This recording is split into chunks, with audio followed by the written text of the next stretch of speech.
સનસની crime ન્યૂઝમાં આપનું સ્વાગત છે। છાણી પોલીસ સ્ટેશન ખાતે ચોરીમાં ગયેલ સરકારી એમ્બ્યુલન્સ તેમજ આરોપીને ગણતરીના કલાકમાં પકડી પાડી કાયદેસરની કાર્યવાહી કરતી છાણી પોલીસ સ્ટેશન ટીમ। વડોદરા શહેરના માનનીય પોલીસ કમિશનર નરસિંહ કુમાર સાહેબ તેમજ અધિક પોલીસ કમિશનર રીના પાટીલ સાહેબ તથા પોલીસ કમિશનર ઝોન 1 જેસી કોઠિયા સાહેબ તથા મેઇન પોલીસ કમિશનર એ ડિવિઝન ડીજે ચાવડા સાહેબ નાઓની સૂચના મુજબ છાણી પોલીસ સ્ટેશન તેમજ વડોદરા શહેરના મિલકત સંબંધી અનડિટેક ગુના શોધી કાઢવા છાણી પોલીસ સ્ટેશનના પોલીસ ઇન્સ્પેક્ટર એપી ગઢવી સાહેબ નાઓના માર્ગદર્શન હેઠળ છાણી પોલીસ સ્ટેશન પાર્ટ એ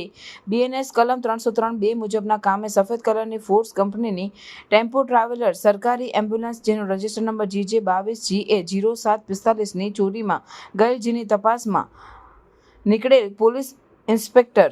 જેજી ડાભીએ તથા સર્વેલન્સની ટીમના માણસો દ્વારા ટેકનિકલ સોર્સ તેમજ સીસીટીવી ફૂટેજના માધ્યમથી ગણતરીના કલાકમાં આરોપી સાથે ભરૂચથી શોધી કાઢી છાણી પોલીસ સ્ટેશન ચોરીમાં ગયેલ સરકારી એમ્બ્યુલન્સ કિંમત ₹12 લાખ સાથે આરોપીને પકડી પાડી ચોરીમાં ગયેલ 100% મુદ્દામાલ રિકવર કરવામાં આવેલ છે।